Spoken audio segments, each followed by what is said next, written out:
दोस्तों मैंने कुछ डेटा आपके लिए कलेक्ट किया है। तो अगर मैं देखूं तो यूनिवर्सिटी ऑफ सिडनी जो कि एक बहुत ही रेप्यूटेड यूनिवर्सिटी है, वो पिछले साल से अब तक hello friends, welcome to our YouTube channel. दोस्तों ऑस्ट्रेलियन यूनिवर्सिटीज़ में अब स्टूडेंट्स इनटेक चालू हो चुका है। ये एडमिशन का जो प्रोसेस है ये सितंबर में चालू होता है और मार्च तक चलता रहता है, अलग अलग यूनिवर्सिटीज़ में अलग अलग कोर्सेज़ के लिए। यहाँ पे पूरी दुनिया से बच्चे आते हैं पढ़ाई करने के लिए, हायर स्टडीज़ के लिए। दोस्तों पिछले कुछ दिनों में इंडियन सब कॉन्टिनेंट से हम लोगों को काफ़ी स्टूडेंट्स ने कांटेक्ट किया अपनी क्वेरीज़ को लेके। मैं देख सकता था कि स्टूडेंट्स काफ़ी खुश हैं जिनका यहाँ पे एडमिशन हो गया था, और इवन जो स्टूडेंट्स एडमिशन लेना चाहते थे वो भी काफ़ी एक्साइटेड थे अपनी क्वेरीज़ को लेके। तो हमने ये देखा कि बच्चे आजकल काफ़ी समझदार हो गए हैं और उन्होंने काफ़ी डिटेल रिसर्च करी है कि उनको किस यूनिवर्सिटी में एडमिशन लेना चाहिए और किस यूनिवर्सिटी को अपना सेकेंड या थर्ड प्रेफरेंस रखना चाहिए। तो इस चीज़ पे हमने भी काफ़ी रिसर्च करी और दोस्तों हमने ये देखा कि पिछले कुछ महीनों में ऑस्ट्रेलियन यूनिवर्सिटीज़ की जो रैंकिंग है वो लगातार नीचे होती जा रही है। तो हमने सोचा क्यों ना इस पे थोड़ा और एनालिसिस करें और देखें इसका क्या कारण है। तो दोस्तों हमें अपने एनालिसिस में ये पता लगा कि ऑस्ट्रेलियन यूनिवर्सिटीज़ की जो रैंकिंग नीचे हो रही है ये मेनली 4 रीजंस की वजह से हो रही है। तो चलिए ये 4 रीजंस को थोड़ा सा डिटेल में और समझते हैं कि ऐसा क्यों हो रहा है। रीज़न नंबर 1, जो स्टूडेंट और स्टाफ रेशियो है दोस्तों वो लगातार कम होता जा रहा है। यहाँ पे कॉस्ट कटिंग के चलते काफ़ी यूनिवर्सिटीज़ ने स्टाफ को निकाल दिया है, लेकिन स्टूडेंट्स का इंटेक कम नहीं किया है और उस वजह से जो एग्जिस्टिंग स्टाफ है उस पर काफ़ी प्रेशर है और जो स्टूडेंट टू स्टाफ का एक रेशियो होता है वो उसने काफ़ी सफ़र किया है। और ये एक बहुत बड़ा फैक्टर है जब यूनिवर्सिटीज़ की रैंकिंग को देखा जाता है कि क्या एडिक्वेट स्टाफ है स्टूडेंट्स को पढ़ाने के लिए। दोस्तों अगर मैं सेकंड रीज़न पे जाऊँ, सेकंड रीज़न ये है कि रिसेंट 5 से 10 साल में जो चाइना की यूनिवर्सिटीज़ हैं या फिर ईस्ट एशियन यूनिवर्सिटीज़ हैं, जैसे सिंगापुर की हो गई, हांगकांग की हो गई, वो काफ़ी ऊपर आई हैं और इन्होंने ऑस्ट्रेलियन यूनिवर्सिटीज़ को काफ़ी कंपटीशन दिया है। और वहाँ पे जो इवन रिसर्च वगैरह होती है वो बहुत अच्छी क्वालिटी की होती है और वो ऑस्ट्रेलियन स्टैंडर्ड्स को मैच कर रही है।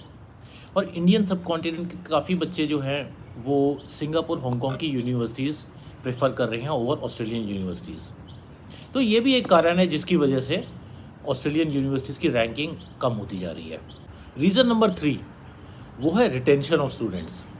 दोस्तों इस पे हमने पहले भी काफ़ी वीडियो बनाए हैं। यहाँ पे एक्चुअली स्टूडेंट्स जो आते हैं वो 6-6 महीने में अपना कोर्स चेंज कर देते हैं, वो घूस कॉलेजेस में एडमिशन ले लेते हैं, जिसकी वजह से यूनिवर्सिटी के ओवरऑल रेपुटेशन में बहुत फ़र्क पड़ता है। यूनिवर्सिटी स्टूडेंट्स को रिटेन ही नहीं कर पाती है और अगर यूनिवर्सिटी स्टूडेंट को रिटेन नहीं करेगी तो नेचुरली उसका जो रेपुटेशन है या जो रैंकिंग है उस पर बहुत फ़र्क पड़ेगा और वो रैंकिंग ऑटोमेटिकली नीचे आएगी ही आएगी। लेकिन दोस्तों सबसे इम्पॉर्टेंट रीज़न, जो चौथा रीज़न है, वो है रिसर्च फंडिंग। रिसर्च फंडिंग जो है ऑस्ट्रेलिया की यूनिवर्सिटीज़ में अब कम होती जा रही है लगातार। एक्चुअली अगर हम बाकी दुनिया की यूनिवर्सिटी से कंपेयर करें तो सारी दुनिया में जो यूनिवर्सिटीज़ को रिसर्च फंडिंग मिलती है उसमें गवर्नमेंट का मेजर कंट्रीब्यूशन होता है। एक्चुअली मैक्सिमम देशों में इंटायर रिसर्च फंडिंग गवर्नमेंट ही फंड करती है, लेकिन ऑस्ट्रेलिया एक ऐसी कंट्री है कि जहाँ पे रिसर्च फंडिंग 30% से ज़्यादा एक्चुअली स्टूडेंट की फ़ीस से आती है। अब तक तो ये मॉडल काफ़ी अच्छा चल रहा था, लेकिन पिछले कुछ सालों में ये मॉडल बहुत सफ़र हुआ है और उसका एक रीज़न ये भी है कि बच्चे जब यहाँ आते हैं वो इमीडिएटली विद इन 6 मंथ्स अपना कोर्स चेंज करके किसी और वोकेशनल कॉलेज में चले जाते हैं और अपनी फ़ीस वापस ले लेते हैं। तो अगर आपका जो रिसर्च फंडिंग का मॉडल है वो 30 से ज़्यादा % बच्चों की फ़ीस पर डिपेंडेंट है तो नेचुरली आपको कहीं ना कहीं लॉस ज़रूर होगा। तो दोस्तों ये एक बहुत बड़ा कारण है जिसकी वजह से यूनिवर्सिटीज़ की रैंकिंग नीचे होती जा रही है। दोस्तों मैंने कुछ डेटा आपके लिए कलेक्ट किया है।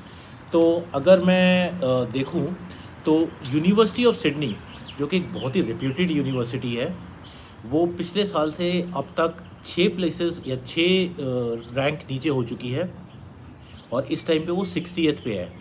यूनिवर्सिटी ऑफ मेलबर्न जो कि ऑस्ट्रेलिया की टॉप रैंक्ड यूनिवर्सिटी है, वो लास्ट ईयर 34th रैंक पे थी और इस ईयर वो 37th रैंक पे है। यूनिवर्सिटी ऑफ मोनाश, जो कि एक काफ़ी रिप्यूटेड और काफ़ी अच्छी यूनिवर्सिटी मानी जाती है, ना सिर्फ ऑस्ट्रेलिया में बल्कि ऑल ओवर द वर्ल्ड। ये 10 प्लेसेस नीचे गई है अपने रैंक में। पिछले साल ये 44th पे थी और इस साल ये 54th पे है। ऑस्ट्रेलियन नेशनल यूनिवर्सिटी, जो गवर्नमेंट फंडेड यूनिवर्सिटी है, ये 5 प्लेसेस नीचे गिरी है और ये पिछले साल 62nd पे थी और इस टाइम 67th पे है। University of New South Wales UNSW, जो कि इंडियन सब कॉन्टिनेंट में काफ़ी पॉपुलर यूनिवर्सिटी है, 13 प्लेसेस नीचे गिरी है। वो इस टाइम पे 84th पे है, लास्ट ईयर वो 71st पे थी। और UTS, एक और काफ़ी पॉपुलर यूनिवर्सिटी है इंडियन स्टूडेंट्स के बीच में, वो 15 प्लेसेस नीचे गिरी है। वो है इस टाइम 148th पे, लास्ट ईयर थी वो 133 पे। लास्ट यूनिवर्सिटी जो हमने देखी वो है Macquarie university. Again Macquarie university भी इंडियन सब कॉन्टिनेंट के स्टूडेंट्स में काफ़ी पॉपुलर है। वो 5 प्लेसेस नीचे गिरी है, वो इस टाइम पे है 180 पे। तो दोस्तों, होपफुली आपने अपनी रिसर्च पूरी करी होगी यहाँ आने से पहले। हमने सोचा क्यों ना हम आज का वीडियो बनाएं और आपको ये बताएं कि ऑस्ट्रेलिया यूनिवर्सिटी की रैंकिंग जो नीचे जा रही है वो क्यों जा रही है। दोस्तों, होपफुली आपको ये वीडियो पसंद आया होगा। अगर आपको हमारा वीडियो ये पसंद आया तो हमारे चैनल को सब्सक्राइब कीजिए, हमारी वीडियो को लाइक कीजिए और हमारे आने वाले वीडियोस का इंतज़ार कीजिए। Bye friends.